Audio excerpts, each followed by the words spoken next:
Hi everyone, a little video for you if you have a similar car to this. This is my Vauxhall PB. I also do have a Vauxhall PA, which I've done exactly the same thing to, or obviously fit to a few Bedfords as well. And hopefully this will help you, or any other classic for that matter, may have a similar problems, as in that when this vehicle runs in hot weather, if I turn the engine off or stall it for whatever reason, it will not start for love or money until it cools down, and away it goes. Often called vapour lock, I believe, is a common fault with it. So this year I'm determined to do that, sort it all out, because it's always a worry when I'm out in really hot weather with it. I also have a Cresta PA, which I've done exactly the same amount of work to. What I forgot to do prior to doing the work was to measure the different temperatures of the fuel lines, float chambers, exhaust, manifolds, etc. And then once I've carried out all the work, to see what the difference in temperatures were. So I'm going to do this on the PB. I have done it on the PA, and there's a link below for that video to show you what the outcome with that, and which I'm pretty pleased with, and I'm hoping that we'll have the same results here. But interestingly, the temperatures, what I'm going to do, I'm going to do it now with the engine off, but it is warm, just so you can hear me as much as anything. I'm going to check the fuel temperature of the fuel line prior to the pump.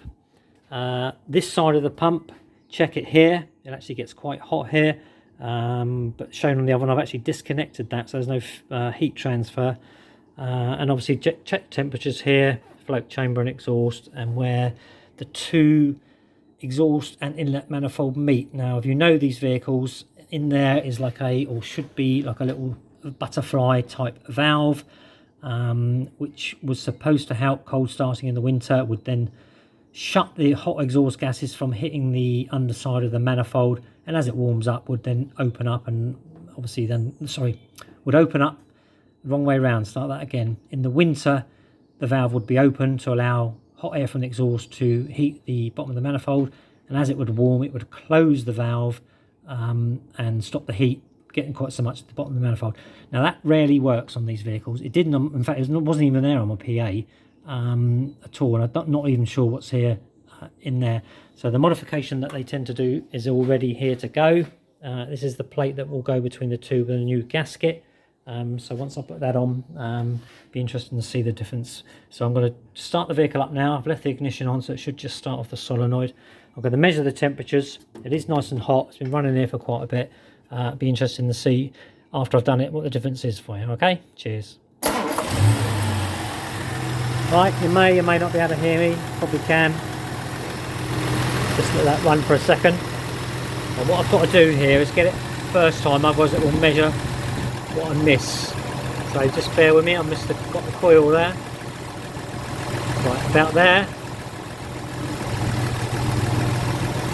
That's it, and I make that around about 25 degrees fuel temperature. So just again. Now we come up here, the other side of the pump, and put it here. It gets quite hot here actually on the PA. Again, let me just bear with us a sec.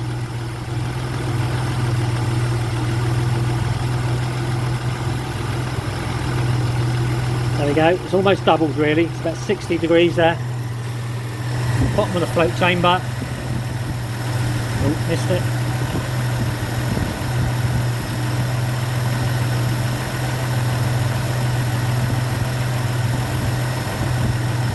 A bit hotter still. Just be careful. The exhaust manifold is obviously running about that. It does get a lot hotter than that. I know it does after I've done it for a run. I'm obviously just doing it here to set it up. Down there, 156. It does go up to around about 200 when it's really hot. And they're roughly around about 60 there. So the temperature is pretty much the same from there to there. And I know for a fact on my PA that's almost half that temperature, because I will put a little plate underneath there. So that's what it is. I hope that's not too garbled for you. You got the gist of that. So once I've done all that, I'll post up the results, do another video, and that'll be interesting to see the two on there. Alright, cheers.